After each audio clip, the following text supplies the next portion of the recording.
From the 28-yard line of Auburn. Bama going left to right. Bryce gets the snap, knee high. Looks, throws the fade route, near side end zone. Got it! Caught! Touchdown, Alabama! Caught by Ja'Cory Brooks in the end zone. And Chris Davis takes it in the back of the end zone.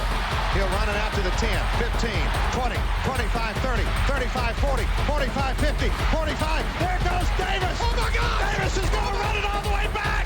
Auburn's going to win the football game! Auburn's going to win the football game! And Alabama has come from nowhere to defeat the Auburn Tigers in multiple overtimes. Welcome back to Tide and Tigers. It's preview time, college football 2025 preview time. Quarterbacks last week, running backs this week. This is probably going to be our toughest assignment yet. There is not much coming back in the SEC at running backs. There's a few transfers that are coming in that are probably no names to a lot of people. Yeah. Interested to see your top 10. I'll start with my top 10. First, we'll start with number 10, Jam Miller for Alabama. I think he is weighted. There's been a lot of transfers that have gone. The player from Hueytown that was there, he left. Obviously, you know, Bama's running back situation is not what it used to be when there was Derrick Henry, T.J. Yeldon, and all these guys coming through. Or is it? We just don't know yet. Even Trey Sanders was one of the highest recruits ever in Alabama history, and of course he didn't even finish his career at Alabama. So I think he ended up being at like TCU at one point. So, but yes, you know, the fact that Alabama is not. I mean, this is the second week in a row. I didn't have their quarterback in the top 10. Now I got Jam Miller at number 10. Just really tells you of the talent that's there at Alabama. Jalen Milroe was their leading rusher last year. Yeah. And then Jamarian Miller was behind him. There you go. So we're going way down the list. It's Jam Miller 17th. But again, he had 600 yards. I got him at number 10. We'll see how it goes. Number 9 on my list, I have Braylon Russell. I think that Arkansas is not going to have an amazing year, but I think they're really going to ride him at running back. To me, he's got the talent. Arkansas always has a good run game. And they always have a good run game. That actually leads me to my same situation with Davon Booth. Booth is a returner, had a good year last year, not a great year. I think Mississippi State, they're going to lean on him in a lot of games. Mm-hmm. They're not going to be a great team, but they're going to. But Booth's going to have a good year. Was he on here? I'm sorry. Booth was next. Jaden Ott, transfer from Cal, coming to Oklahoma. So that's a transfer at quarterback, a transfer at running back. Ott was a really good player. I think he had over 1,200 yards for Cal last year. Mm-hmm. You saw him when they faced Auburn. I can't remember quite the game he had against Auburn, but is Tatum a senior? He's gone. Oh man. No. Yeah, he's actually the second team. So that's okay. So this guy's coming to replace him. So, but yeah, I mean, obviously that was Oklahoma. That far down the list. So that was Oklahoma right there. So I got him. In my 7th spot, Le'Veon Moss, A&M. People say he probably could be higher in this list. Probably one of the best returning guys coming back.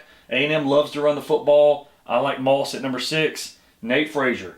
Georgia's always got a good running back. They have had a good running back for the last 10 years. They just can't keep him healthy all the time. Can't keep him healthy. ETN went down. Frazier, this is his sophomore year. This is his big breakout year. I think he has a really good year for Georgia. He's going to have to help quarterbacks, Gunnar Stockton. Yeah. He's going to have a big year in order for Gunnar to have a good year. He's got to become a receiving back out of the backfield a good bit too.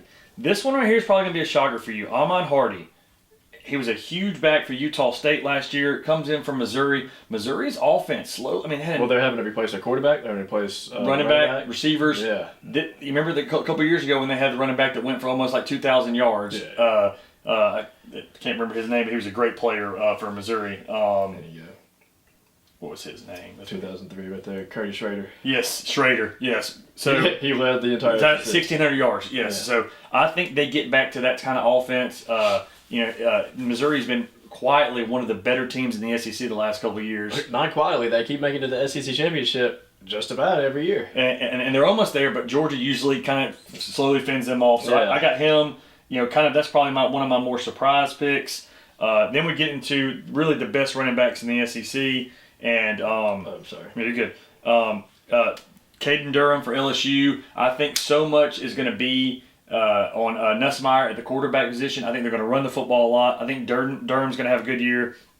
Top two, Jaden Ball. I maybe would have him at number 1, but the Jackson kid who's going to be his backup is really, really good. I would probably almost have Jackson at number 11 because he's that good. I think that's going to take some of the burden off Ball, but what he did as a true freshman starter for Florida with Lagway, big year I think for Jaden. And then Trey Wisner. I mean, he to me is the most complete back that's coming back, and I think that with all they lost at running back, he's going to be the guy. He's really going to help out Arch. That's why I got him at number 1. So that's my top 10. So all right, nice. If I was to do an 11 like you brought up, it would have to be the one I just mentioned earlier, Oklahoma's guy, Tatum. Yes. He's unreal. The fact that he was just a freshman last year is going to be a sophomore. yeah, that's a good.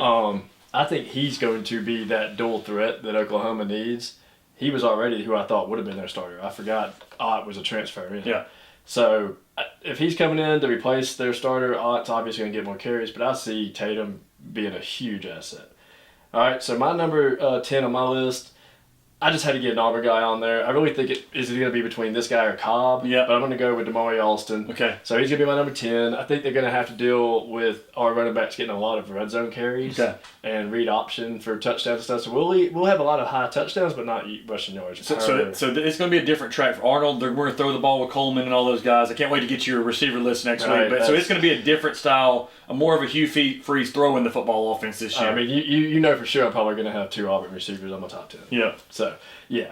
I think that's good for number 10. Number 9, I've got Jam Miller, Bama. Higher than your list, but that's just because I know how Alabama is with running backs. Okay. I think their running back room is still as good as it always is. Okay. We just haven't had to see it yet. Okay. Number 8, Davon Booth. Okay. I Same agree. as me. Yeah, I agree on that one. Same as you. Number 7, I moved him down on my list. Ahmad Hardy. I do think he's going to have a good year with Mizzou, but I think Mizzou's going to have a rougher year this year than most. And coming in the SEC, we always talk about, like, how are these guys going to transition into a better conference? I know they did good at Utah State, so maybe that may be a little bit better of a number right there because he's not used to playing SEC football. Yeah, so. But I'm also blaming that on Mizzou as a whole. Okay, gotcha. Because that's going to hold him back. Got you. Number 6, I got Frazier. Okay. I think Stockton's probably going to be more pass heavy than we expect him to be. Okay. He's just going to have to find his footing those first couple games. Okay. And then I think it's going to be more of a Frazier picking up garbage time. Got you. So after that, I've got Le'Veon Moss at Texas A&M.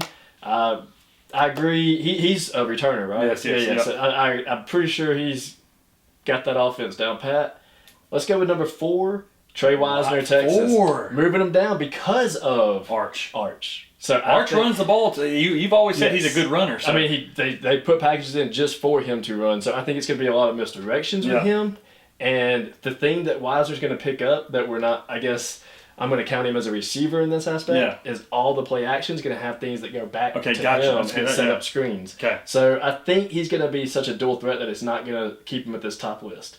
Number 3, Ott from Oklahoma. I know Oklahoma is going to have to change their game plan to more run heavy than they've even been before because they don't have the receivers. Okay. So I think he's going to get a heavy load, and then Tatum's going to get everything after. So Ott, just to tell you, he rushed for 1,300 yards at Cal and 12 touchdowns. And he actually was hurt going into this year. He did not play against Auburn. But he ran for 84, 78 the last couple games. Didn't do well against SMU. Of course, they weren't really in the game. So this is more of a projection of what he did 2 years ago than maybe what he did last year. Probably why you don't remember because he did not play against Auburn. Yeah, I know he didn't play against Auburn. Or at least I don't recall him being on the field for any plays. All right, for number 2, Caden Durham, LSU. I think that what was his name? Nussmeier. Nussmeier. I think that he's going to depend on a lot more of the run, like you said as well. Mm-hmm. So it's going to bring in Durham to get a lot more of the load. He was just a freshman, ran for 753 yards and 6 touchdowns. He's only 5'9", 205. They get these guys like him and Edwards-Helaire. Like, they don't get... I mean, Fournette was a little bit bigger of a back, but he reminds me a lot of Edwards-Helaire that's playing for the Chiefs now. So, like I said, I think Edwards is even smaller than that. Yeah, he was. So 753, 6 touchdowns. I expect him to go over 1,000 this year. That's kind of why I had him in the top 3 as well, like you did. So. And then I think Florida's going to have to surprisingly run the ball a lot more. Run the ball? Mm-hmm. Run the ball. Yeah. The ball. I do think it's going to be more of their run game that stands out this year than it is their pass game, because you've got Lagway who can run. Yeah. He's going to throw the ball, obviously, but who's y'all's star returning receiver? I told you that they've lost pretty much everybody. So I think it's going to be a run heavy. Okay.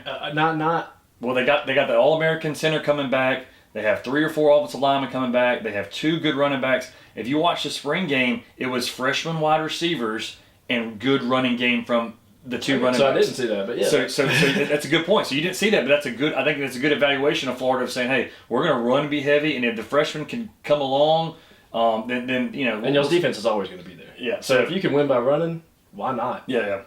So that's my list. I think we have maybe like 4 differences on there, really. 5. Auburn has always had a top 5 running back almost every year. Anyway, Austin gets into the top 5. You think by the end of the year could he have? Again, or are they going to really throw to their best players like Cam? And is Cam going to be coming? Are these receivers going to be getting these jet sweeps and stuff? I mean, do you see? It's hard for me to see it. I didn't have Auburn guy on my list, and you got him at 10. That's just weird to see to me. I just had to throw him on there, honestly. Again, I think Jeremiah Cobb is going to be the more yards for a running back on our roster, but I think Austin's going to be our red zone, so he's going to get more touchdowns and probably get more carries. Gotcha. But I think Cobb's the better running back, and I think you're right about Auburn not having a dominant running back. We probably won't for the next 2 years. Okay. I think that's where we're going to have to find ourselves. We're too busy trying to find our damn quarterback. Yeah. That's what we've been too busy with this past 3 seasons. Well, when you have the receivers like they have, which is some of the best in the country, you got to get a quarterback and throw it to them. So we'll see how Arnold does. But yeah, great list. Receivers next week. Probably going to have 4 or 5 Auburn guys if I know you. So I'll definitely have 2. I know. But yeah, that's our preview. We'll see you for wide receivers next week. Final answer.